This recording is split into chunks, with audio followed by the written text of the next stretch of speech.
नमस्कार, स्वागत है आप सभी का एसीएन न्यूज पर। मैं हूं शाहीन खान। नजर डालते हैं खबरों पर।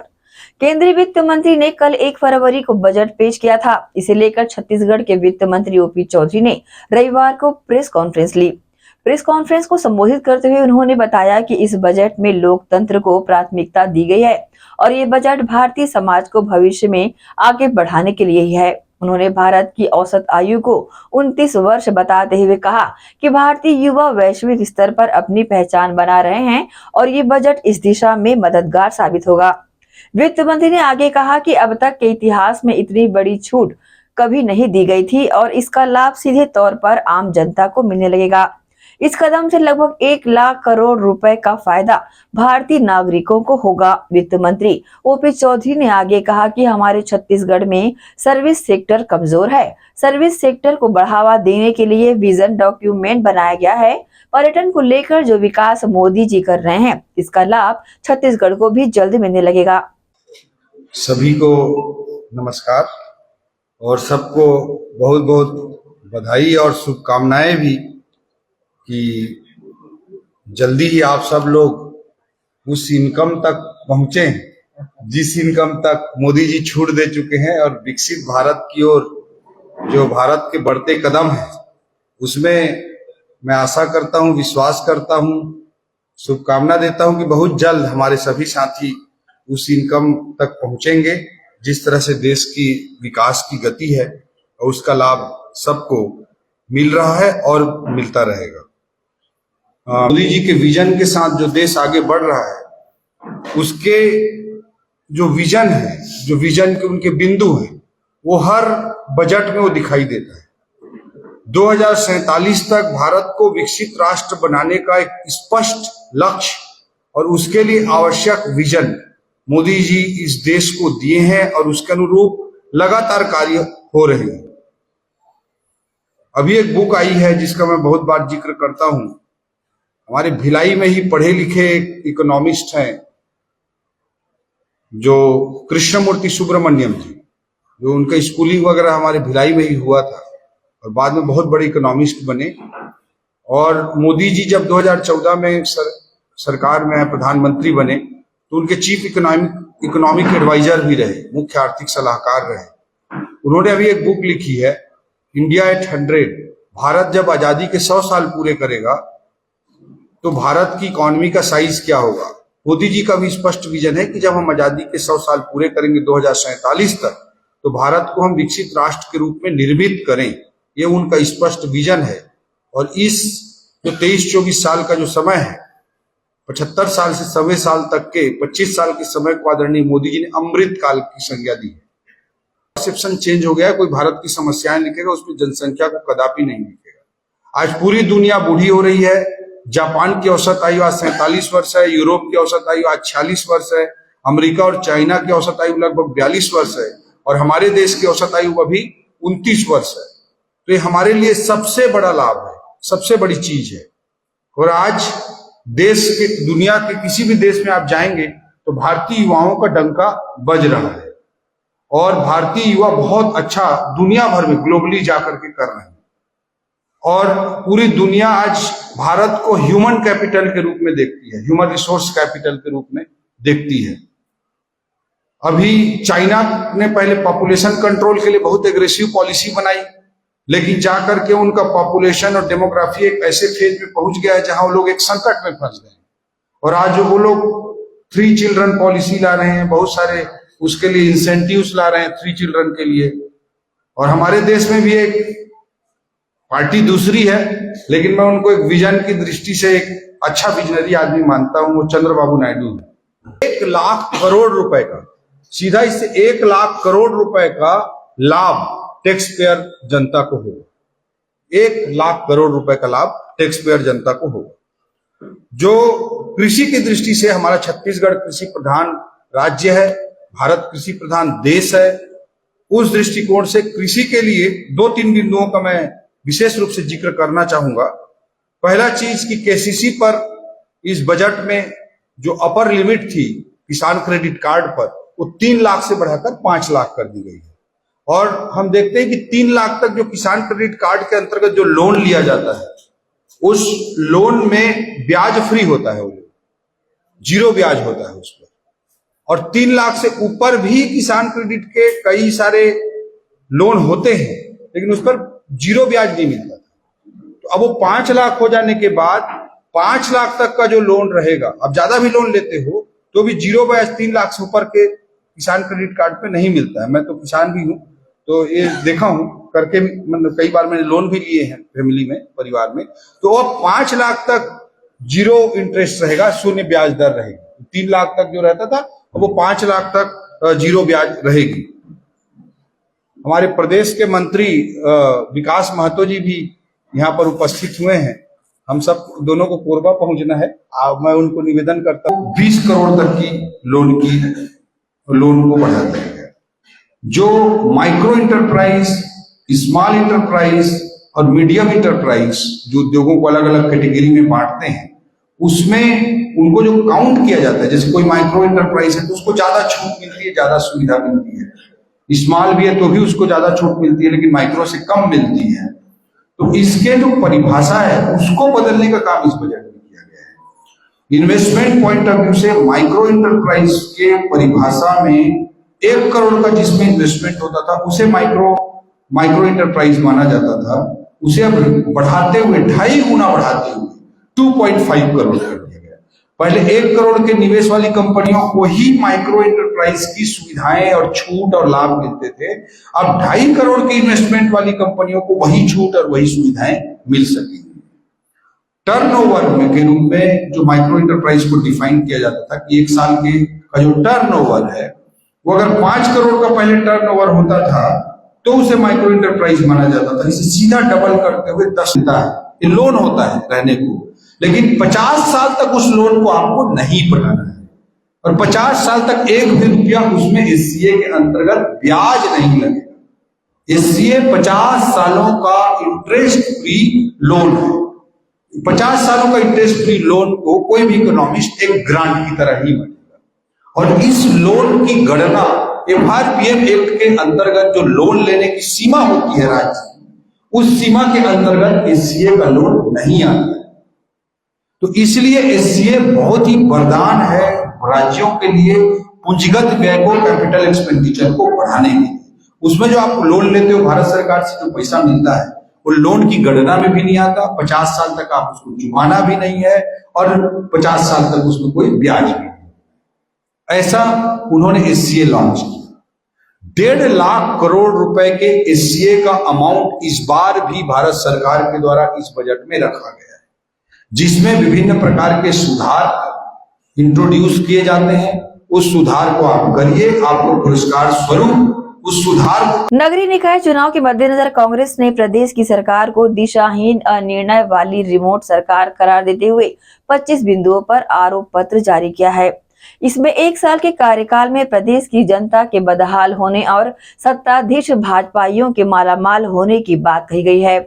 प्रदेश कांग्रेस अध्यक्ष दीपक बैज ने प्रदेश कांग्रेस मुख्यालय में प्रेस वार्ता के दौरान आरोप पत्र जारी किया। इसमें निकाय चुनाव में बिगड़ चुकी कानून व्यवस्था को बड़ा मुद्दा बताते हुए कहा कि इससे प्रदेश की जनता डरी हुई है।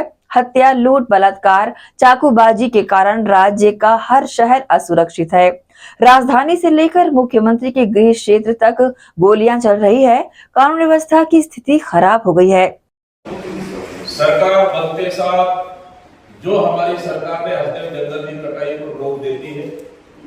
सरकार बनते साथ मुख्यमंत्री की शपथ ग्रहण होते साथ दूसरे दिन कटाई शुरू हो जाती। ये बोलते हैं अपने आप को ये आदिवासी नहीं मानते, जनजाति मानते।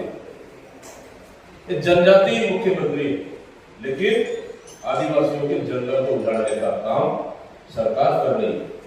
और क्यों नहीं कठपुतली? हम तो बोल रहे हैं सरकार कहां से चल रही है, दिल्ली से चल रही है कि नागपुर से चल रही है। अब तो पता चल रहा है कि सरकार बिहार से भी चल रही है। इसलिए ये सरकार रिमोट कंट्रोल सरकार है। इनके हाथ में कुछ भी नहीं। कौन मुख्यमंत्री? यहाँ 2 डिप्टी सीएम, क्या वो मुख्यमंत्री है या एक और जब आज 2 घंटा प्रेस कॉन्फ्रेंस लिए, वो भी अपने आप को मुख्यमंत्री से नीचे नहीं समझते। तो सरकार कौन चला रहा है? सुपर सीएम तो यहाँ, सुपर सीएम तो कई सुपर सीएम है। हाँ उनको नहीं बोलेंगे, पर्सनल मामला है, लेकिन कितने सुपर सीएम है आप बताइए। हम तो एक सीएम को जान रहे, लेकिन सरकार में तो कई सुपर सीएम है। सत्ता में झूठ बोल के आया, सत्ता में झूठ बोल के आया, क्या हुआ उनका? एक साल में वो 5 साल की बात कर रहे हैं, हम तो 1 साल की बात कर रहे हैं। अभी 1 साल बड़ा मुश्किल से पूरा हुआ, और उपन्यास क्या, हम तो पूरा उपन्यास लिखेंगे, हम तो पूरा किताब और इतिहास लिख देंगे, वो भी पन्ने कम पड़ जाएंगे। हाँ, 15 साल का इतिहास अगर लिखना शुरू कर देना, झीरम घाटी से लेकर आगपुरवा कांड से लेकर गर्भाशय कांड से लेकर अगर हम लिख दे, तो मुझे लगता है कि भारतीय जनता पार्टी जब गठन हुई ना, उस दिन से आज तक दिन कम पड़ जाएगा, उतने पन्ने ज्यादा होगा। छत्तीसगढ़ नगरीय निकाय चुनाव के लिए बीजेपी का घोषणा पत्र तैयार हो गया है। 3 फरवरी को रायपुर के जिला कार्यालय एकात्म परिसर में इसका विमोचन सीएम विष्णुदेव साय, प्रदेश अध्यक्ष किरण सिंहदेव और डिप्टी सीएम अरुण साव की मौजूदगी में होगा। घोषणा पत्र समिति के संयोजक एवं भाजपा विधायक अमर अग्रवाल ने कहा कि हमने नगरीय क्षेत्र के समग्र विकास के दस्तावेज को अंतिम रूप दे दिया है। शहरों का विकास कैसे हो, प्रधानमंत्री नरेंद्र मोदी के संकल्प और मुख्यमंत्री विष्णुदेव साय के मार्गदर्शन में शहरी क्षेत्र के विकास के इस दस्तावेज में प्रदेशवासियों के महत्वपूर्ण सुझाव संकल्पित किए गए हैं। माननीय प्रदेश अध्यक्ष जी ने ये नगरीय निकाय चुनाव के लिए जो हमारे नगरीय निकाय के प्रति विजन है, घोषणा है, उसके लिए एक समिति बनाई है और उस समिति की आज दूसरी बैठक है। और इस बैठक में आज हम मूर्त रूप देंगे और बहुत से हमने आप लोगों के समक्ष भी WhatsApp number, ID mail number दिए, बहुत से सुझाव आए थे। आज उन सारे सुझावों को पर विचार करके जो हम पूरा कर सके उनको सारे सुझावों को समावित करेंगे और आज एक फाइनल रूप दे देंगे। और 3 तारीख को 12 बजे इस प्रदेश के यशस्वी मुख्यमंत्री आदरणीय विष्णुदेव साय जी, हमारे प्रदेश अध्यक्ष आदरणीय किरण देव जी और नगर निकाय प्रभारी भूपेंद्र सवन्नी जी और हमारे उप मुख्यमंत्री अरुण साव जी जो हैं, इसका आप सबके समक्ष, प्रदेश के समक्ष हम आगामी नगरीय निकाय में क्या करेंगे उसकी रूपरेखा 3 तारीख को 12 बजे रखेगी। आप सब सादर आमंत्रित हैं। जी बिल्कुल। भिलाई के तालपुरी परिजात कॉलोनी में एक बार फिर दुर्ग पुलिस ने 150 जवानों के साथ रविवार तड़के 4 बजे छापेमार कार्रवाई की। पुलिस ने 32 लोगों को हिरासत में लिया है, इनमें 4 लड़कियां भी शामिल है। पुलिस को सूचना मिली थी कि तालपुरी कॉलोनी के परिजात अपार्टमेंट में कई जोड़े बिना वेरिफिकेशन के रह रहे हैं। इसके बाद टीम ने रविवार सुबह कॉलोनी में दबिश दी। इस दौरान पुलिस ने 4 लड़कियों सहित 32 लोगों को हिरासत में लेकर पूछताछ शुरू की। कार्रवाई को लेकर अतिरिक्त पुलिस अधीक्षक शहर अभिषेक झा ने बताया कि तालपुरी स्थित इंटरनेशनल कॉलोनी के पारिजात बी ब्लॉक में लगातार अवैधानिक गतिविधियों के संचालित होने की सूचनाएं प्राप्त हो रही थी। इसके कारण सुबह 5 बजे के करीब 6 पुलिस टीम बनाकर 150 से ज्यादा जवान, 10 राजपत्रित अधिकारी एवं 15 से ज्यादा निरीक्षकों ने छापा मारा। इस कार्रवाई में पारिजात स्थित 1888 घरों की तलाशी भी ली गई। नगर थाना के अंतर्गत ये पारिजात कॉलोनी जो तालपुरी बी ब्लॉक के अंतर्गत आता है, यहाँ कुछ दिनों से लगातार ये सूचनाएं पुलिस को मिल रही थी कि यहाँ पे कुछ अवैधानिक गतिविधियां हो रही है और यहाँ पे कुछ किराएदार या कुछ ऐसे लोग हैं जो बिना आइडेंटिटी के और वेरिफिकेशन के यहाँ पे रह रहे हैं। इसी बात को ध्यान में रखते हुए आज अचानक से लगभग अभी रात को 3:30 बजे के आसपास पुलिस ने यहाँ दबिश दी है। अपनी टीम बनाकर यहाँ पे 6 से अधिक टीम बनाया गया था, 150 से अधिक जवान, 10 से अधिक राजपत्रित अधिकारी और निरीक्षक स्तर के लगभग 15 अधिकारी यहाँ पे उपस्थित हैं। इन्हीं के नेतृत्व में अभी अभियान चलाया जा रहा है, कॉम्बिंग। और इसमें अभी अभियान के दौरान कुछ संदिग्ध चीजें बरामद हुई है, जैसे कुछ के पास से जो नशे की सामान जो यूज करने की चीजें बरामद हुई है और साथ ही एक खंजर टाइप का जो चाकू जो बड़ा सा होता है वो भी। रुकेंगे छोटे से ब्रेक के लिए, जल्द हाजिर होते हैं। आप सब बने रहिए एसीएन न्यूज के साथ। जीटी डायग्नोस्टिक, जहां सबसे एडवांस टेक्निक्स के साथ सारी जांचें एक ही छत के नीचे। जीटी डायग्नोस्टिक लाए हैं आपके शहर में पहली बार मध्य भारत का सबसे एडवांस 3 टेस्ला MRI, जो आपको देगा बेस्ट क्वालिटी इमेजेस और सारी स्कैनिंग 6 से 10 मिनट में हो जाती है, जहां आम एमआरआई मशीन 45 से 1 घंटे लेती है। इसमें है व्हाइट बोर्ड, जिसमें मरीज अंदर जाते हैं तो उन्हें डर नहीं लगता, और साथ ही फीट फर्स्ट की सुविधा, डॉक्टर को इलाज करने में सुविधा। आप अपने डॉक्टर की सलाह से सही जगह एमआरआई कराएं। जीटी डायग्नोस्टिक सेंटर में multi slice CT scan, ultrasound, echo एवं समस्त बाकी जांचों की सुविधा एक ही छत के नीचे। जीटी डायग्नोस्टिक में 24 घंटे सुविधा, स्वच्छ वातावरण एवं waiting area, qualified doctors, trained staffs. GT diagnostic, near Nehru Nagar square, Priyadarshini परिसर, भिलाई।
ब्रेक के बाद आपका स्वागत है। चुनावी सरगर्मी के साथ ही भाजपा चुनाव में उतरे अपने प्रत्याशियों के साथ कंधे से कंधा मिलाकर चल रही है। इसी कड़ी में तकियापारा वार्ड 8 में भाजपा प्रत्याशी खालिद रिजवी के चुनाव कार्यालय का उद्घाटन शहर विधायक गजेंद्र यादव के द्वारा किया गया। इस दौरान बड़ी संख्या में भाजपा के पदाधिकारी और कार्यकर्ता शामिल रहे। जैसे जैसे चुनावी माहौल की सरगर्मियां बढ़ने लगी है, वैसे वैसे पार्टी स्तर के नेता अपने प्रत्याशियों को बड़ी जीत दिलाने उनके वार्डों में जा रहे हैं। इसी कड़ी में वार्ड 8 तकियापारा से भाजपा प्रत्याशी के रूप में चुनाव लड़ रहे खालिद रिजवी के चुनाव कार्यालय के उद्घाटन पर पहुंचे शहर विधायक गजेंद्र यादव। इस दौरान पहली बार तकियापारा वार्ड में भाजपा नेताओं और कार्यकर्ताओं के चेहरे में खुशी नजर आई। इस दौरान बड़ी संख्या में जुटे भाजपा प्रत्याशी और कार्यकर्ताओं ने विधायक गजेंद्र यादव को जीत का भरोसा दिलाया। साथ ही उन्होंने कार्यालय उद्घाटन में पहुंचे विधायक का गाजे बाजी के साथ स्वागत सम्मान किया।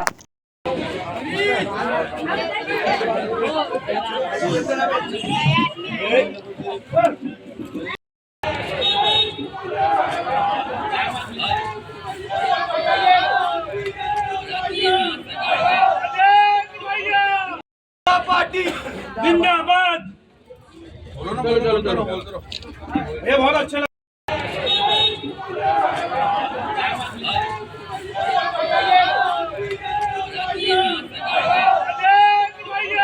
भाजपा के वरिष्ठ नेताओं ने खालिद रिजवी को अपना प्रत्याशी बनाने के साथ ही वार्ड के विकास को लेकर आश्वस्त कराया। देखिए क्या कहा नेताओं ने। सब ने 1% बोला कि नया चेहरा को देना है, एक बार आजमाना है।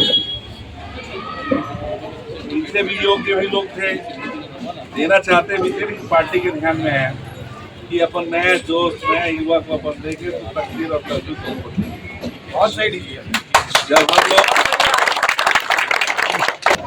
महापौर तो इस वार्ड में आने की था, ये जो गाँव कार्यालय उद्घाटन के विषय को लेकर और झंडा दिवस के विषय को लेकर और हमारे बीच दुर्ग शहर के लाडले विधायक आदरणीय गजेंद्र यादव जी उपस्थित हैं।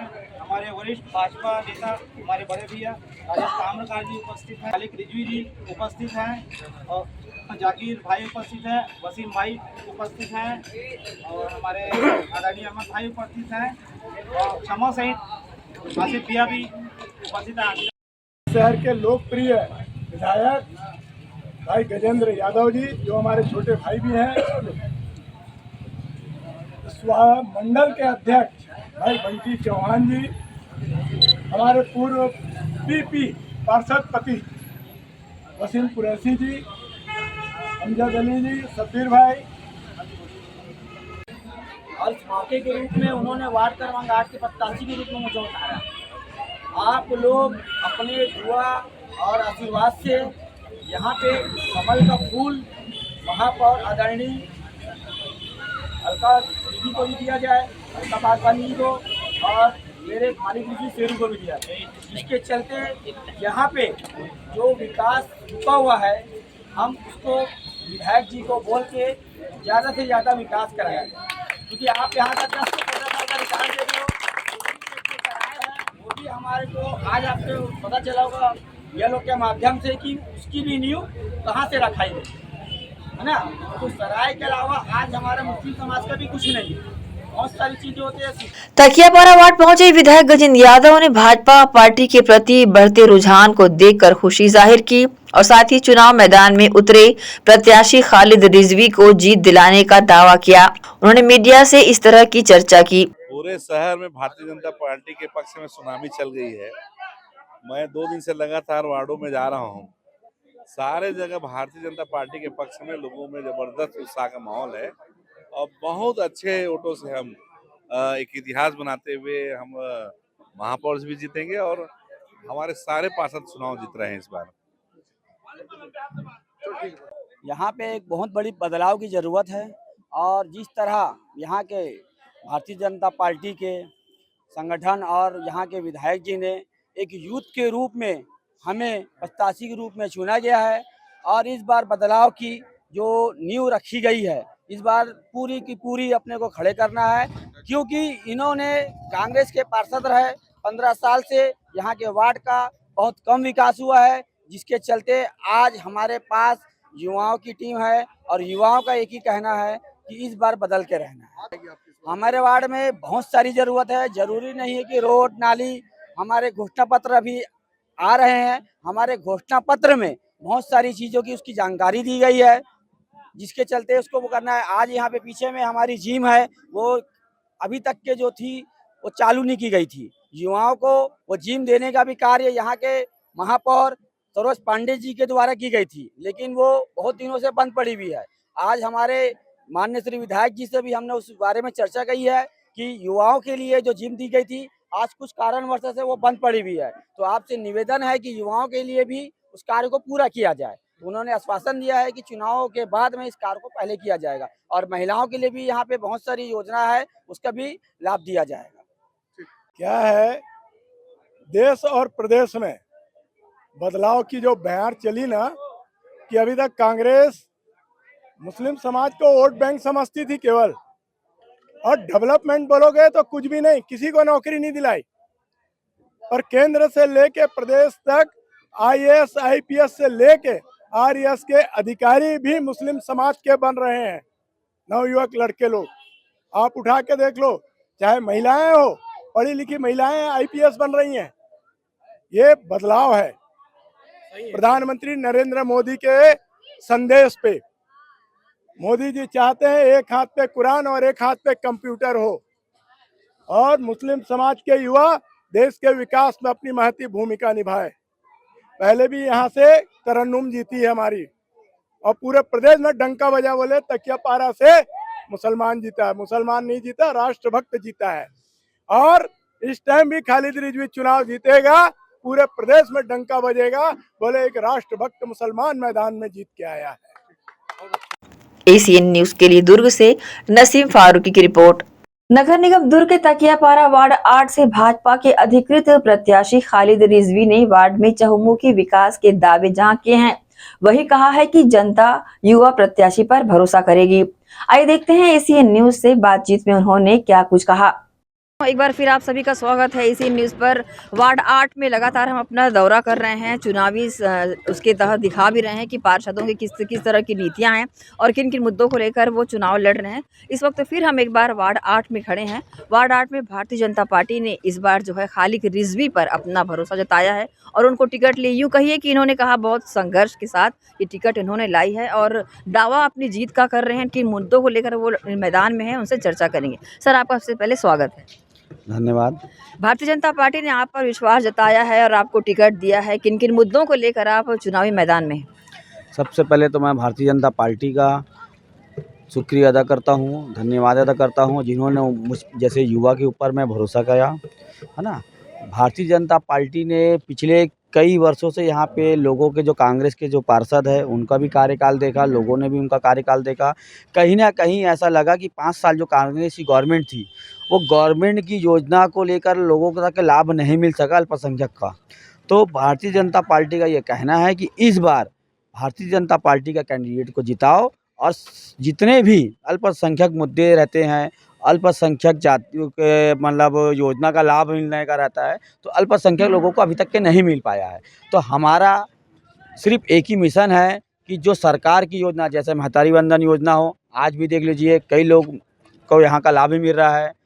प्रधानमंत्री योजना का तहत देख लो, जिन्हों का घर बनाया गया है उनको, और अभी जैसे कि देख लीजिए अभी कांग्रेस की गवर्नमेंट है तो भूपेंद्र जी ने उसको बंद कर दिया था, लेकिन जैसे ही हमारे विष्णु जी सरकार ने बैठा उसको तुरंत उसको चालू कर दिया गया।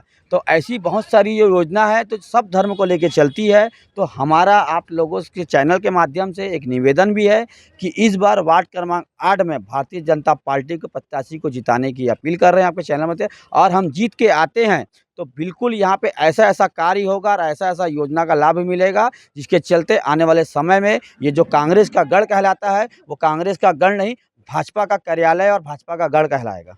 आपने भाजपा का गढ़ और कार्यालय की बात कही है, तो आपके सामने में कांग्रेस के दिग्गज वरिष्ठ नेता, वरिष्ठ कार्यकर्ता और वरिष्ठ पार्षद कहलाएंगे, वो आपके सामने में क्या कहना चाहेंगे? कैसी लड़ाई रहेगी उनसे? देखो भाई, एक यूथ और एक सीनियर की लड़ाई है। अब इसमें देखो हर लोग चाह रहे हैं कि यूथ को मौका दिया जाए, सीनियरों को भी बहुत मौका मिला गया है ना। उन्होंने भी अपने हिसाब से जो काम किया है उन्होंने अपने हिसाब से काम किया। हम उनके काम में कुछ नहीं बोलना चाहेंगे कि उन्होंने क्या किया है क्या नहीं किया है, ये वार्ड की जनता जानती है। इस कारण अब वो चाह रही है कि बुजुर्ग हो गए हैं, उम्र दराज हो गए, उनको एक बार आराम दिया जाए और यूथ को एक बार मौका देके सेवा देने का मौका दिया जाए। व्यक्तिगत चुनाव होता है पार्षद का। अपराध का अगर ग्राफ देखें तो दुर्ग भिलाई में दुर्ग आगे है। अपराध को किस तरह कम करने के लिए आपको करेंगे? क्योंकि सत्ता प्रदेश में भाजपा की है, हाँ। और यहाँ पर भी कांग्रेस का रहा है भी कार्यकाल।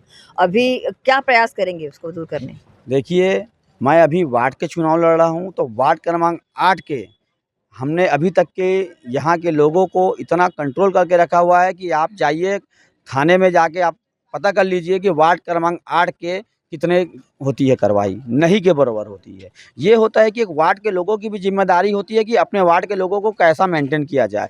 आज हमने अपने युवाओं को इतना सोच समझ के लोगों को बना के रखा जाता है कि वाद विवाद यूं त्यों सो कोई काम का नहीं है। सबसे बढ़िया काम है कि अपना काम करो, अपनी रोजी रोटी में ध्यान दो, अपना परिवार चलाओ और लोगों को जो है उसका जो भी काम रहे उसका लाभ दिला सको, सेवा करो, हर धर्म को लेके चलो।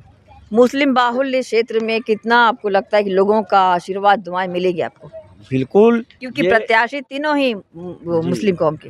देखो, भले आपके नज़र में ये है, लेकिन मैं ये गर्व के साथ कहता हूँ कि ये जो हमारा वार्ड क्रमांक 8 तकियापारा है, यहाँ हिंदू भी रहते हैं, यहाँ मुस्लिम भी रहते हैं, यहाँ सिख भी रहते हैं और ईसाई भी रहते हैं। ये एक पहला वार्ड है जहाँ हिंदू, मुस्लिम, सिख, ईसाई का वार्ड है। ये बहुमत क्षेत्र भले हमारा मुस्लिम समाज का है, लेकिन ये एक ऐसा वार्ड है जहाँ सब धर्म के लोग रहते हैं। तो इसी कारण हमारे को हर धर्म का साथ है, हम सबका आशीर्वाद है और इस बार जनता बताएगी कि जनता को क्या पसंद है। एसीएन न्यूज़ के माध्यम से अपने वार्ड की जनता को क्या अपील करेंगे? बस मैं आपके चैनल के माध्यम से ये अपील करना चाहता हूँ कि इस बार परिवर्तन लाए और लोगों को सेवा करने का हमको भी मौका दिया जाए और बेहतर से बेहतरीन करेंगे हम। तो ये थे खालिक रिजवी वार्ड 8 से प्रत्याशी हैं भाजपा के। परिवर्तन की बयार बहेगी और इस बार कमल खिलाएंगे, ऐसा उन्होंने कहा है। मैं आप सभी मतदाताओं को अपील करना चाहूँगी कि जो अपना मत है, अपना कीमती मत ज़रूर डालें, वोट ज़रूर करें, घर से निकलें, जाएं और अपने मनपसंद प्रत्याशी चुनें। लगातार बनी रहिए और एसीएन देखते रहिए। बलरामपुर जिले में कुसमी विकासखंड के ग्राम चुनचुना को आजादी के बाद पहली बार जल जीवन मिशन योजना के तहत स्वच्छ पेयजल की सुविधा मिली है। चुनचुना गांव जो कभी नक्सल प्रभावित गांव था, छत्तीसगढ़ और झारखंड की सीमा पर स्थित है और इसकी आबादी लगभग 100 घरों की है। आजादी के बाद चुनचुना गांव को पहली बार स्वच्छ पेयजल मिलने पर गांव के एक निवासी का कहना है कि पहले हमें दूर दराज के इलाकों से पानी लाना पड़ता था, नक्सल प्रभाव भी था। अब सड़कें बन गई है और हर घर में 24 घंटे पानी पहुंचाया जा रहा है। एक अन्य गांव निवासी का कहना है कि पानी दूर से लाना पड़ता था, अब जब सरकार ने पानी मुहैया करा दिया है तो हमें काफी राहत मिली है।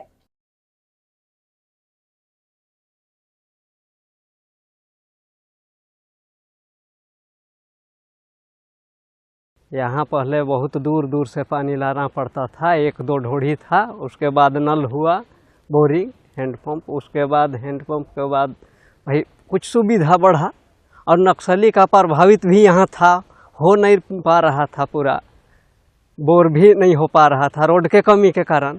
अभी तो रोड सब बन गया है साहब, इसलिए अभी नल जल के तहत पानी हम लोग का घर घर मिल रहा है और यहाँ लगभग झारखंड और छत्तीसगढ़ का बॉर्डर में हम लोग हैं। और मेरा ये चुनचुना है, चुनचुना में करीब 105 घर लगभग है और घर घर पानी जा रहा है सप्लाई। पानी 24 घंटा है, रात में खोलिए नल या दिन में खोलिए, कब वो खोलिएगा पानी मिलेगा। हम लोग ला रहे थे नथी कुइयाँ से पानी बहुत दूर, लड़का चंगा लेकर जा रहे थे। अब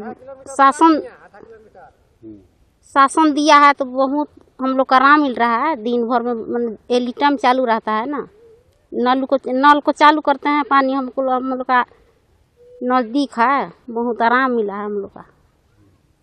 बच्चा लोग भी नल चालू करके पी लेते हैं। दुर्ग नगर निगम के चुनाव में वार्ड 8 तकियापारा से अब्दुल गनी, जो कि काफी लंबे समय से कांग्रेस की राजनीति में सक्रिय हैं तथा पिछले कई वर्षों से वे वार्ड 8 के पार्षद रहे हैं। अपने कार्यकाल के दौरान अब्दुल गनी ने वार्ड 8 तकियापारा में विकास कार्य से वार्ड का कायाकल्प कर दिया है।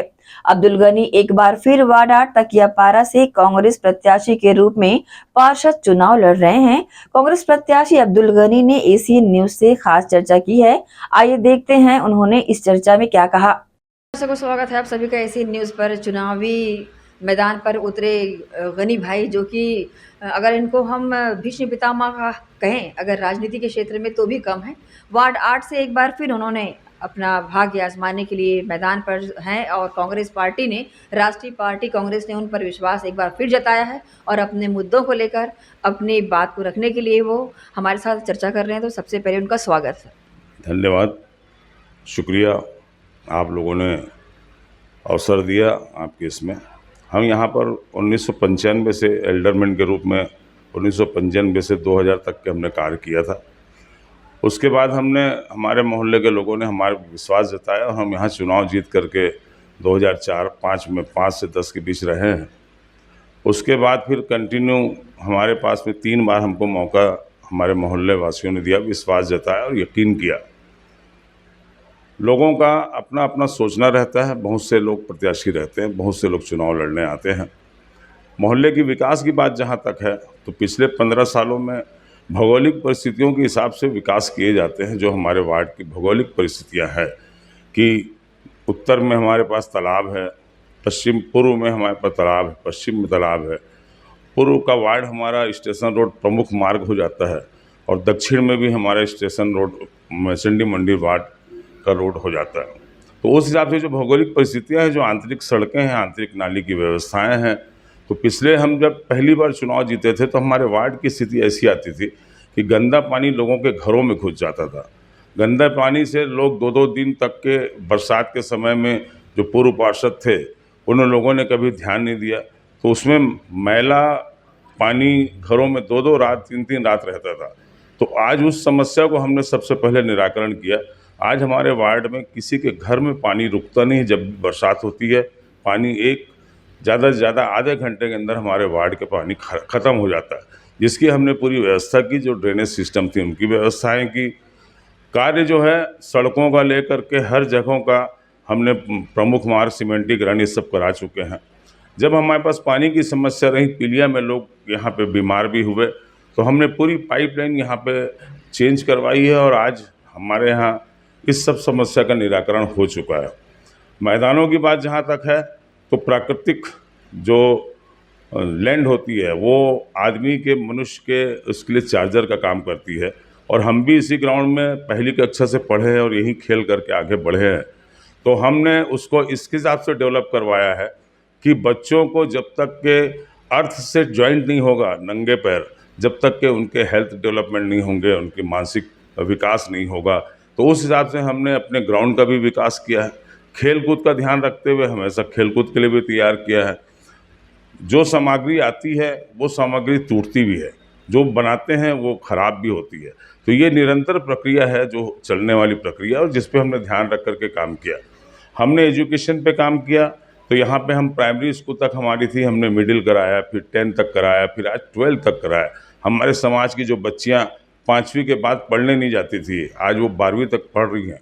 और वो एक एक घर जानता है कि ये स्कूल हमने खुलवाया था। यहाँ स्वामी आत्मानंद स्कूल भी हमने खुलवा दिया था, लेकिन मोहल्ले के कुछ लोगों ने राय दिया कि भैया हमारे सामाजिक कार्यक्रम होते हैं या आपत्तियाँ दर्ज की, और वही लोग जो आज चुनाव लड़ने आ रहे हैं उन्हीं लोगों ने उसमें आपत्ति। तो शिक्षा के दुश्मन कौन है, शिक्षा के विकास के दुश्मन कौन है, वो भी चेहरे आप पहचानते हैं।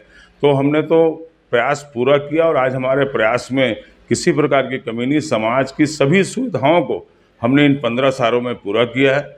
अब हमारे पास सिर्फ 1-2 काम रह गए हैं, वो है सफाई व्यवस्था। तो सफाई व्यवस्था निरंतर प्रतिदिन सफाई व्यवस्था की बात जहाँ तक होती है तो हमारे स्टाफ सवेरे से काम करता है, 12 बजे कलेक्शन करके आता है। उसके बाद यहाँ की सफाई व्यवस्था ऐसी होती है कि भाई कचरा तो लोग डालते हैं और हमारा काम है कचरे को उठाना। पब्लिक जो है वो कचरा डालती है और हम कचरा उठाएंगे। ये निरंतर प्रक्रिया है। इस निरंतर प्रक्रिया में संडे का दिन जो छुट्टी का रहता है उस दिन कचरा शायद ज़्यादा दिखता है, और नहीं तो हमेशा साफ़ सफाई निरंतर होते रहती है। और इसमें साफ़ सफाई में भी अगर कहीं त्रुटिवश कोई चीज़ें रह जाती है तो भविष्य में उसको सुधारा जाएगा, भविष्य में उस पर ध्यान दिया जाएगा। जो बिंदुएं हैं उन बिंदुओं पे आके काम किया जाएगा। पोल का विकास, पोल का विस्तार हमने पूरे वार्डों में इतना विस्तार कर चुका है कि आज से 10 साल पहले जो लाइट जाने की समस्या थी, लोमर इस वार्ड में लगा चुके हैं कि अब हमारे पास लो वोल्टेज की भी समस्या का समाधान हो चुका है। तो समस्याएं जो परमानेंट हल करनी थी वो सब समस्याओं का परमानेंट हल हो चुका है। सिर्फ जो निरंतर और जो प्रतिदिन की स्वाभाविक व्यवस्था है उस स्वाभाविक व्यवस्था को चुस्त और दुरुस्त बनाना ये हमारा आगे का उद्देश्य रहेगा। और इन उद्देश्यों को देखते हुए हम उसमें चुस्त और दुरुस्त करके उस वार्ड को एक विकसित वार्ड कहेंगे। जो अविकसित वार्ड था आज विकसित वार्ड है। दूसरा, हमारा जो नॉर्थ साइड में जो हमारा हरना बांधा है, जो हमारा बॉर्डर है, हम चाहेंगे कि उसके सौंदर्यीकरण के लिए हमने प्रस्ताव पिछले 10 सालों से भेज रहे हैं, लेकिन शासन की व्यवस्था ऐसी है कि जो 2 एकड़, 5 एकड़, 10 एकड़ इतना एरिया होगा तो इतना हम उसमें देंगे। तो उस हिसाब से हमारा तालाब जो है उसके लिए हमने अभी 3 करोड़ का प्रस्ताव भेजा है। दोनों तरफ नालियों का प्रस्ताव भेजा कि जिससे कि तालाब में गंदा पानी न जा सके। तो ये एक कार्य जो है वो भविष्य का हमारा एक सपना है कि हमारा अरना बांधा भी हम सुदृढ़ बना दें, सुंदर बना दें, व्यवस्थित बना दें, ताकि लोगों को नहाने के लिए भी दिक्कत ना हो, क्योंकि उसी तालाब में हम बचपनों में तैर के हमारे मोहल्ले के लोगों ने तैरना भी सीखा है और आगे बढ़े हैं। आज हम वार्डों को देखें तो वार्ड का स्वरूप यहाँ पे सामाजिक समरसता भी है, समाज के हर समाज के लोग रहते हैं, जिसमें आपस भाई प्रेम चारा भी हमने बना के रखा है और इसके लिए हम हमेशा प्रथम लाइन पे खड़े रहते हैं और इसके लिए हमेशा हम तत्पर रहते हैं। और ये सब कार्य जो हैं वो गिनाने की बात नहीं है, लेकिन ये काम किए गए हैं और इसके पहले कोई काम ऐसा नहीं था कि हम उसको कर लें। कंट्रोल की बात जहाँ तक है तो पहले हमारे यहाँ एक कंट्रोल था, उसको हमने लोगों की व्यवस्थाओं के हिसाब से 2 किया, एक मोहल्ले के अंदर किया, एक हरना बांधा साइड में किया। तो व्यवस्थाएं तो हमने पूरी कर दी है। अब असंतोष और संतोष तो आदमी परिवार में ही संतुष्ट नहीं हो पाता, तो हम पूरे लोगों को कैसे संतुष्ट करें। और कहीं ना कहीं असंतोष होता है या फिर विरोध होता है, तो विरोध से कोई विरोध से ही विकास का जन्म होता है और विरोध होगा तभी हम सतर्क रहेंगे और हम विकास निरंतर करते रहेंगे। ये हम वादा करते हैं अपने वार्ड के लोगों से और वार्ड वासियों से ये अनुरोध भी करते हैं कि ये चुनाव जो है विवेक का चुनाव है, समझदारी का चुनाव है। हम कैसे लोगों को चुनें ये मतदाता के ऊपर डिपेंड करता है, मतदाता की सोच के ऊपर डिपेंड करता है। लेकिन मैं आशा और उम्मीद करता हूँ, यकीन रखता हूँ कि जो मोहब्बत मुझे 20 साल में मिली है आगे भी मिलेगी और इसका मैं हमेशा से शुक्रगुजार हूँ उन लोगों का जिन लोगों ने मुझे सहयोग दिया और हमेशा मेरे साथ रहा। शुक्रिया। एक सवाल करना चाहूँगी आपको, चंद लाइनों में भी आपने पूरा सब बता दिया। एक सवाल ये है कि कांग्रेस पार्टी जब से सत्ता में राज्य में भाजपा की सरकार बनी उसके बाद से अपनी छवि को काफ़ी धूमिल करती चली गई या कराया गया, तो कह सकते हैं कि व्यक्तिगत चुनाव पार्षद का इस पर कितना असर पड़ेगा? देखिए, इसमें पार्षद का चुनाव तो एक व्यक्तिगत होता है, पारिवारिक चुनाव होता है। इसमें सिंबल का भी अपना महत्व है क्योंकि हर पार्टी के अपने एक सिंबल के वोट रहते हैं। कांग्रेस पार्टी जो है वार्डों में अपने कार्यकर्ताओं के साथ कार्य कर रही है और हम 60 वार्डों में लड़ने जा रहे हैं और हमारी महापौर की प्रत्याशी भी जो है वो बहुत अच्छी, बहुत सरल स्वभाव की, मृदुभाषी है। हम तो ये भी चाहेंगे कि हमारे महापौर को भी जिताया जाए और जीत के आ रही है हमारी महापौर और हम फिर विकास की गंगा बहाएंगे इस शहर में, क्योंकि हमने 25 साल भारतीय जनता पार्टी का भी देखा है, जो इनको 20 साल तक उनको मौका मिला है, लेकिन कोई स्थायी निर्माण इस शहर में कभी नहीं हुआ। जो भी निर्माण हुआ वो चलता फिरता निर्माण हुआ है। जो विकास की बात करते हैं तो वो विकास सब हम लोगों के समय हुआ है और अभी हम 5 सालों में इतना कार्य कराए हैं कि हर गली कूचे में डामरीकरण, गली कूचे में नाली व्यवस्था, गली कूचे में ड्रेनेज सिस्टम, शंकर नगर में जो बाढ़ की व्यवस्था होती थी वो बाढ़ से हम मुक्त करवा दिए शहर को। वो शंकर नाले को हमने टेल एरिया में जब काम चालू किए तो हमारा शहर पानी के जो सैलाब से गुजरता था वो बंद हुआ। तो आज हम हर वार्ड में कहीं ना कहीं उसका प्रभाव पड़ता था, लेकिन हमने उर्ला से लेकर के जब हम ड्रेनेज को क्लियर करना चाहा, टेल को क्लियर किए, तो शंकर नगर का प्रकोप भी खत्म हो गया इस शहर से और ये सूझबूझ का एक परिचय कांग्रेस पार्टी दी है। एसीएन न्यूज़ के माध्यम से वार्ड की जनता से क्या अपील करेंगे? मैं अपील तो यही करूंगा कि उन्होंने हमेशा मुझे मोहब्बत दी, एक बड़े भाई के नाते, माओं ने एक बच्चे के नाते, जो हमारी बुजुर्ग हैं वो अपने बेटे के नाते, जो हमारे साथ के लोग हैं वो अपने भाई के नाते और जो हमारे जूनियर हैं वो हमें चचा के नाते। और आज हम यहाँ पे लोग चचा करके हमें संबोधित करते हुए आगे बढ़ते हैं और ये मोहब्बत हमेशा बने रहे। ये चुनाव आएगा और जाएगा, हम तो इसी मोहब्बत के कायल हैं और हमको यकीन है कि जो इज़्ज़त हमको मोहल्ले वालों ने दी है, हमारे बच्चों ने दी है, हमारे भाई बंधुओं ने दी है, हमारी बहनों ने दी है, हमारी बहुओं ने दी है, हमारी माताओं ने दी है, अम्माओं ने दी है, उन सब के शुक्रगुजार हैं कि जो मोहब्बत हमें मिली। इसके लिए मैं शुक्रिया करता हूँ और अपने लोगों से अनुरोध करता हूँ कि सूझबूझ के साथ सूझबूझ का परिचय देते हुए अपने मत का प्रयोग करें। आपका बहुत बहुत शुक्रिया। तो ये थे गनी भाई, वार्ड 8 से कांग्रेस के प्रत्याशी हैं, अपनी जीत सुनिश्चित करते हैं और विकास की ब्यार तो इन्होंने लगातार बहाई है। ये नज़ारा जो है वार्ड 8 का, तकियापारा का, जब भी हम विजिट करें या यहाँ पर निरीक्षण करें तो नज़र आ भी जाएगा। एक बार फिर वो चुनावी मैदान पे आप सभी से अपील, आप सभी दरख्वास्त कि इन्हें अपना मत प्रदान करें और इनको विजयी बनाएं। रुकेंगे एक और छोटी सी ब्रेक के लिए, जल्द हाजिर होते हैं। आप सब बने रहिए एसीएन न्यूज के साथ। जीटी डायग्नोस्टिक, जहां सबसे एडवांस टेक्निक्स के साथ सारी जांचें एक ही छत के नीचे। जीटी डायग्नोस्टिक लाए हैं आपके शहर में पहली बार मध्य भारत का सबसे एडवांस 3 टेस्ला MRI, जो आपको देगा बेस्ट क्वालिटी इमेजेस और सारी स्कैनिंग 6 से 10 मिनट में हो जाती है, जहां आम MRI मशीन 45 से 1 घंटे लेती है। इसमें है वाइट बोर्ड, जिसमें मरीज अंदर जाते हैं तो उन्हें डर नहीं लगता, और साथ ही फीट फर्स्ट की सुविधा, डॉक्टर को इलाज करने में सुविधा। आप अपने डॉक्टर की सलाह से सही जगह MRI कराएं। जीटी डायग्नोस्टिक सेंटर में multi slice CT scan, ultrasound, echo एवं समस्त बाकी जांचों की सुविधा एक ही छत के नीचे। जीटी डायग्नोस्टिक में 24 घंटे सुविधा, स्वच्छ वातावरण एवं waiting area, qualified doctors, trained staffs. GT diagnostic, near Nehru Nagar square, Priyadarshini परिसर, भिलाई। श्री शंकराचार्य प्रोफेशनल यूनिवर्सिटी जुनवानी, जी हाँ, सत्र 2024-25 के लिए प्रवेश प्रक्रिया प्रारंभ है। डिप्लोमा इन फार्मेसी एवं बैचलर ऑफ फार्मेसी के लिए प्रवेश प्रारंभ है। बिना PPHD दिए सीधा प्रवेश। इतना ही नहीं, 10वीं और 12वीं में गणित और विज्ञान के छात्रों के लिए सुनहरा अवसर है। सीमित समय, सीमित सीटें। अगर है सपनों को पूरा करना तो भरना होगा ऊंची उड़ान। जल्दी करें, प्रवेश प्रारंभ है। प्रेजेंटली शंकराचार्य ग्रुप के अंदर 4 फार्मेसी कॉलेजेस हैं।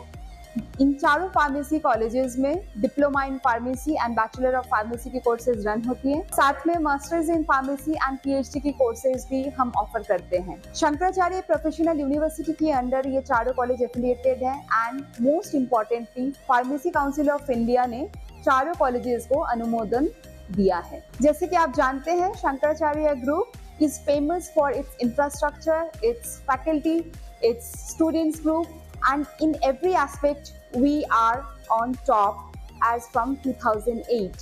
So in this year also, अगर आप चाहते हैं कि आप 12th के बाद साइंस में आपके भविष्य बनाना चाहते हैं, तो शंकराचार्य प्रोफेशनल यूनिवर्सिटी में एक बार जरूर आए। फार्मेसी कोर्स में अभी डायरेक्ट एडमिशन 12th की परसेंट बेसिस पे दिया जा रहा है, तो जल्द से जल्द संपर्क करें। तो एडमिशन हेतु जल्दी करें। Shri Shankaracharya professional university Junwani, Bhilai, Chhattisgarh. संपर्क करें 9977258200।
ब्रेक के बाद एक बार फिर से आप सभी का स्वागत है। चिचोला स्थित नेशनल हाईवे 53 के पाटे कोहरा बैरियर में पदस्थ आरटीओ अधिकारी ने एक ट्रक चालक की जमकर पिटाई कर दी, जिसके बाद आक्रोशित ट्रक चालकों ने मौके पर चक्का जाम कर दिया। इस दौरान ट्रांसपोर्ट यूनियन के लोगों ने जमकर नारेबाजी भी की। वहीं इस घटना के बाद से लगभग 3 घंटे तक जाम की स्थिति बनी रही, जिसके बाद कड़ी मशक्कत के बाद पुलिस ने मामले को सामान्य किया। शनिवार की देर शाम चिचोला थाना क्षेत्र अंतर्गत नेशनल हाईवे पाटे कोहरा के पास एक आरटीओ अधिकारी जो सिविल ड्रेस में घूम रहा था।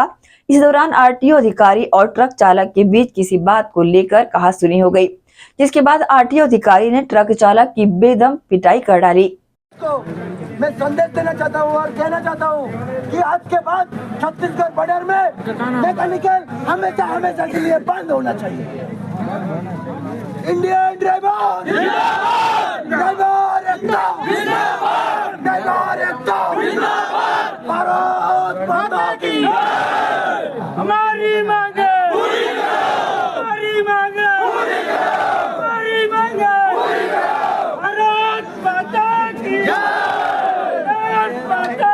नगर निगम दुर्ग के चुनाव में तकियापारा वार्ड 8 से आम आदमी पार्टी से पार्षद पद का चुनाव लड़ रहे शाहिद हसन नियाजी ने वार्ड की जनता से सघन जनसंपर्क करना शुरू कर दिया है। जनसंपर्क के दौरान आम आदमी पार्टी के प्रत्याशी पूर्व पार्षद के कार्यकाल में हुए विभिन्न कार्यों की खामियों को भी उजागर कर अपने पक्ष में मतदान करने की अपील कर रहे हैं। आम आदमी पार्टी के प्रत्याशी शाहिद हसन नियाजी ने एसीएन न्यूज से चर्चा करते हुए अपने जनसंपर्क की जानकारियां साझा की।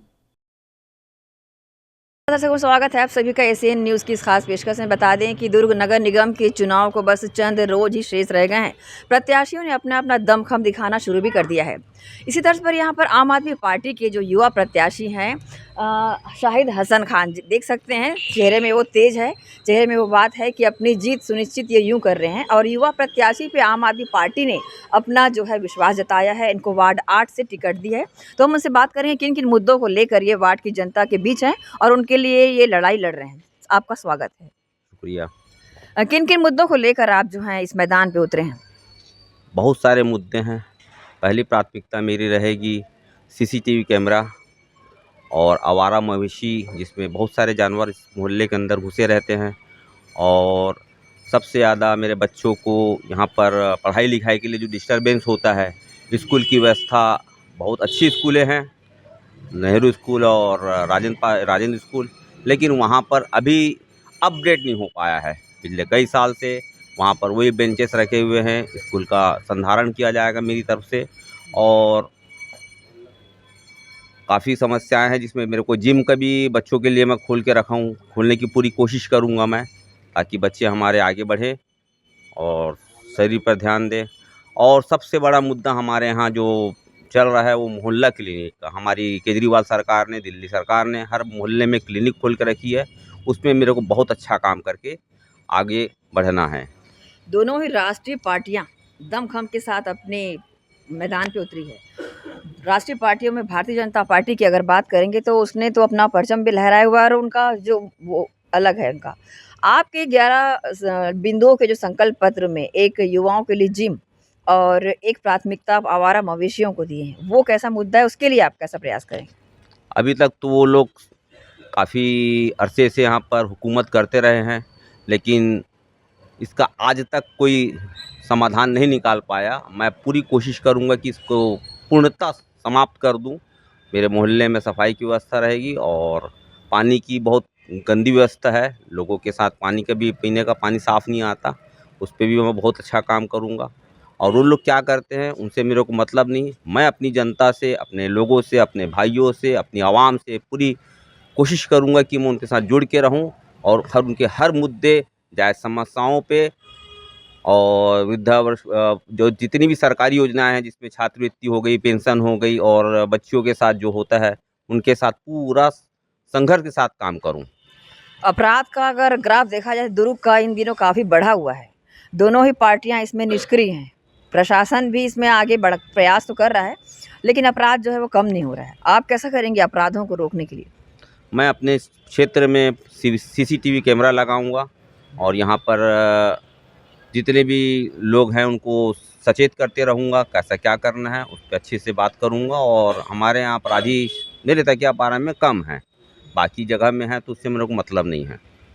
डोर टू डोर आपका सघन जनसंपर्क अभियान जारी है। लोगों का आपको कैसा आशीर्वाद यानी दुआएं मिल रही है, आपको किस रूप में देख रहे हो? माशाल्लाह सभी लोगों ने ख्वाहिश के साथ बोला था कि मुझको आप जैसे ही युवा आए और पढ़ा लिखा और सक्षम भी हूँ, अल्लाह का शुक्र एहसान है, सब काम करने की काबिलियत रखता हूँ, सलाहियत रखता हूँ। आपके सामने में 2 राष्ट्रीय पार्टियों के दिग्गज प्रत्याशी मैदान पर है, उनको कैसा लगता है कि आप उनको कितना अब आगे आएंगे उनके सामने आप? अब वो तो वक्त बताएगा, लेकिन मेरे को पूरी उम्मीद है आवाम से कि मेरी तरफ ही उन लोग की आंखें देख रही है उम्मीद से, क्योंकि उन दोनों से लोगों ने थकावट महसूस कर ली है। और आखिरी में ये है कि चलेगी झाड़ू, उड़ेगा धूल, ना रहेगा पंजा ना खिलेगा फूल। बहुत अच्छे जुमले के साथ ही अपनी बातों को बुलंद करते हैं। आप अपने शब्दों में एशियन न्यूज़ के माध्यम से अपनी जनता को कुछ संदेश दे दें, उनसे अपील कर दें। मैं चाहता हूं कि 11 तारीख के इंशाअल्लाह ताला सभी लोग आएँ और अच्छा मतदान करें और मेरे पक्ष में मतदान करें, आम आदमी पार्टी की मतदान करें, ताकि शहर तो बात का विषय है, लेकिन मेरा मोहल्ला को मैं अच्छे से और बहुत काबिलियत के हिसाब से उसको खूबसूरत बनाऊं। बहुत अच्छे मुद्दों के साथ ये अपने वार्ड के मैदान में उतरे हैं और जंगी लड़ाई लड़ रहे हैं। प्रत्याशी के रूप में शाहिद हसन हैं और जनता से अपील भी कर रहे हैं कि अब उनके हक में वोट दें और उनको विजयी बनाएं। आप सभी से लगातार हमारे साथ बने रहिए और देखते रहिए एशियन न्यूज़। नगर निगम दुर्ग के वार्ड 12 मोहन नगर पश्चिम से कांग्रेस के अधिकृत प्रत्याशी मोहित वाल्दे ने सघन जनसंपर्क करते हुए अपनी जीत सुनिश्चित करने की बात कही है। वार्डवासियों का भी उन्हें आशीर्वाद मिल रहा है। किन मुद्दों को लेकर वे चुनाव मैदान में हैं, एशियन न्यूज़ से उन्होंने खास चर्चा की। आइए देखते हैं कांग्रेस प्रत्याशी मोहित वाल्दे से हुई बातचीत के खास अंश।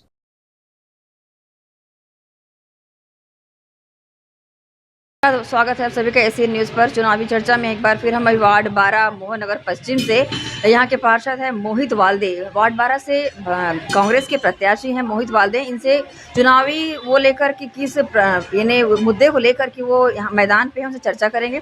सबसे पहले आपका स्वागत है जी, धन्यवाद आप सब। आप अपने मुद्दे बताएंगे। वार्ड मोहन नगर पश्चिम से आप वो हैं प्रत्याशी हैं, किन किन मुद्दों को लेकर चुनावी मैदान में? प्रथम तो ये मुद्दा है कि पिछले 5 वर्षों में जो पार्षद हमारे सिर्फ बीजेपी की अजित वैद्य हुआ करते थे, हमारे पूरे वार्ड में अगर आप घूमेंगे तो एक भी विकास कार्य नहीं हुआ। सबसे प्रथम काम ये रहेगा कि मुझे उस विकास कार्यों को लाना है सड़क पर और उस कार्य को पूर्ण करना है।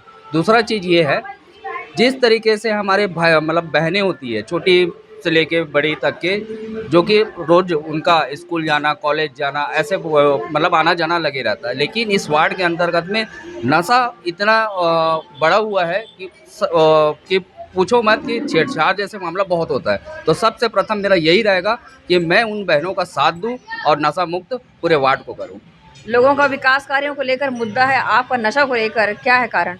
नशाखोरी का यही कारण है, मैंने अभी आपको बताया है कि हमारी छोटी बहन हो चाहे बड़ी हो, छोटी बहन स्कूले जाती है, बड़ी बहनें कॉलेज जाती है, नौकरी करने जाती है, तो यहाँ नशा जो करने वाले व्यक्ति होते हैं वो छेड़छाड़ जैसे मामला होता है, वो थोड़ा सा मसला बढ़ जाता है, फिर उसके बाद में मतलब हादसा बढ़ने के कगार में रहता है। इस वजह से मेरा वो है।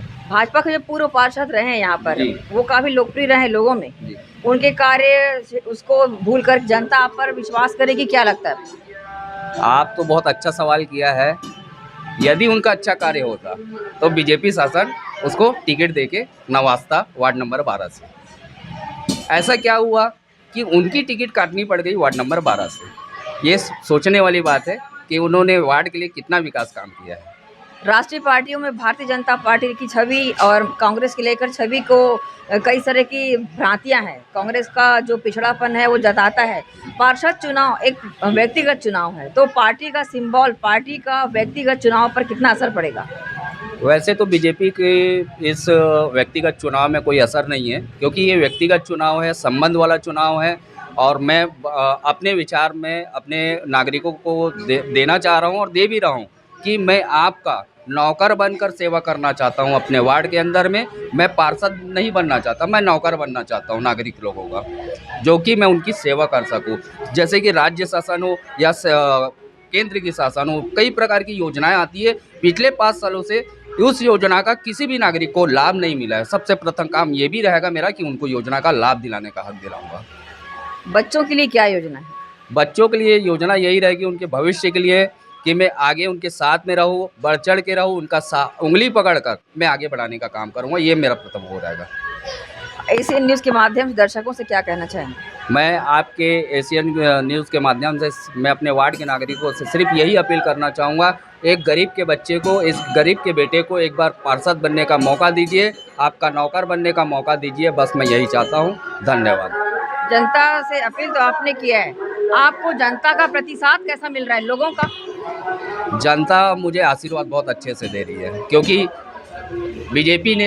बीजेपी के जो प्रत्याशी हैं वो भी पैसे वाले हैं, जो पैसा देकर टिकट लेके आए, और जो जिनकी कटी है वो निर्दलीय भरे हैं। ये दोनों बीजेपी के साथ मेरी लड़ाई चल रही है, और दोनों पैसे वाले की। मैं गरीब का बच्चा हूं, और मैं गरीबी तरीके से मैं कांग्रेस पार्टी के प्रति विचारधारा को सामने लेके आऊँगा। बहुत बहुत धन्यवाद। चुनावी मैदान पर वार्ड 12 मोहन नगर पश्चिम से प्रत्याशी हैं ये, और अपनी जीत सुनिश्चित करते हैं, और लोगों का प्रतिसाद भी इनको अच्छा मिल रहा है। देखेंगे कि जनता किस तरह इन पर विश्वास करती है, उनको जीत कर लाती है। लगातार बने रहे, देखते रहिए एशियन न्यूज़। दुर्ग जिला अस्पताल के प्रसूति विभाग में एक बड़ी लापरवाही का मामला सामने आया है, जहां डिलीवरी के बाद बच्चा आपस में बदल गया, जिसमें शबाना का बच्चा साधना की गोद में पहुंच गया। दुर्ग जिले के जिला अस्पताल में एक बार फिर से मामला सुर्खियों में आया है, जहां अस्पताल की लापरवाही साफ उजागर हुई है। इस बार प्रसूति विभाग से कोई बच्चा लेकर नहीं भागा, बल्कि खुद अस्पताल प्रबंधन की लापरवाही के कारण बच्चों की अदला बदली यहां पर हो गई है।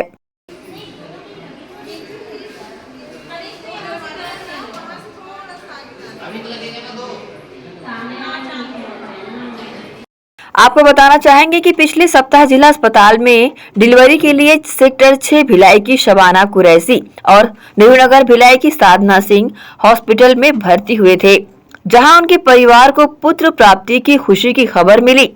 लेकिन जब डिस्चार्ज की बात आई तो प्रसूति विभाग की बड़ी लापरवाही उजागर हो गई। इस लापरवाही के कारण शबाना का बच्चा साधना के पास चला गया, और दोनों ही अपना बच्चा समझकर घर चले गए। मगर 6 दिन बच्चे के हाथ में लगे पर्ची से मामले का खुलासा हुआ, जिसके बाद जिला अस्पताल पहुंचकर शबाना कुरैशी का परिवार प्रबंधन से मिला और मामले की जानकारी दी। इस संबंध में शबाना के भाई ने अपनी प्रतिक्रिया व्यक्त की है। 23 तारीख को हमारे यहाँ बहन को डिलीवरी हुआ है ना, उनको बेटा हुआ, और क्या बोलते हैं, हम लोग को बताया गया बेटा हुआ है करके, हमको दिया गया। परसों उसका डिस्चार्ज जब हुआ तो घर गए तो हाथ में जो टैग होता है ना, उसको टैग को देखे तो उसमें नाम जो है चेंज था, साधना था। तो थोड़ा सा डाउट गया, तो आज सुबह जब ना जनरल चेकअप के लिए आई बहन, तो मैडम से बात की कि मैडम ऐसा ऐसा है, इसमें साधना नाम लिखा हुआ। जो फोटो उस समय क्या डिलीवरी के तुरंत बाद फोटो लेते हैं ना, वो दिखाओ बोली। तो उसमें देखी तो ना, जो हमारे पास जो है बेबी, उसका फोटो ना एक साधना करके कोई लेडी थी, उसके साथ में उसका फोटो था, और जो हमारी बहन के साथ जो बेबी था वो शायद वो साधना के पास में जो है वो उनके पास चले गया, तो बेबी एक्सचेंज हो गया। ठीक है, तो उस चीज़ के लिए हम आए थे, बातचीत हुई, हॉस्पिटल प्रबंधक लोगों से बातचीत हुई, तो सपोर्ट किया उन्होंने, बुलाया उसको, बात भी हुई। तो लेकिन वो सामने वाला जिनके पास में है हमारा बेबी, उसका बोलना है कि अब 10 दिन हो गया है, बेबी से लगाव हो गया है, अब कैसे देंगे बेबी, ये सब चीज़ उनका बात कहना था। तो हमने बात किया, भाई हमारे घर का है वो बच्चा, तो हमें तो वो चाहिए। तो वही उस बारे में बात हुआ है, तो कल अब देखते हैं क्या कहा प्रबंधक जी। करेंगे, उन लोगों ने एक्सेप्ट किया, फोटो वगैरह देखा तो उसका एक्सेप्ट किया कि नहीं ये चीज़ हुआ है करके, बेबी एक्सचेंज हो गया है करके। तो उसके बाद बाकी अभी बड़े जो ऑफिसर्स थे वो है नहीं, कल उनसे बात होगी तो आगे का फिर वो बताएंगे कि इतनी बड़ी लापरवाही है, क्या कहना चाहिए। लापरवाही बोल सकते हैं, लेकिन गलती है, अब किसके तरफ से गलती है वो अब हम भी नहीं बोल सकते, लेकिन गलती है बस। लेकिन हमारा कहना है कि हमारा जो बच्चा है वो हमें मिल जाए बस, और दोनों लड़के हैं, कोई दिक्कत वाला ऐसा भी नहीं कि कोई लड़की लड़का है, दोनों लड़के हैं, है ना। तो बस हमारा यही कहना है कि हमारा बच्चा। नाम बता दें। मेरा नाम आमिर खान है। कहाँ के रहने वाले? मैं सेक्टर 6 में रहता हूँ। जिस तरह से जिला अस्पताल के प्रसूति विभाग की लापरवाही के कारण बच्चा अदली बदली हो गया और जिसमें दोनों ही पक्षों को लड़का हुआ था, वही अगर लड़का या लड़की वाला मामला होता तो क्या ये मामला सुलझ पाता? इसमें गौर करने वाली बात यह है कि अस्पताल प्रबंधन द्वारा इस तरह की लापरवाही में क्या कोई संज्ञान लेगा? एसीएन न्यूज के लिए नसीम फारूकी की रिपोर्ट। इसी के साथ ही आप चलेंगे इजाजत। आप सब बने रहिए एसीएन न्यूज के साथ। नमस्कार।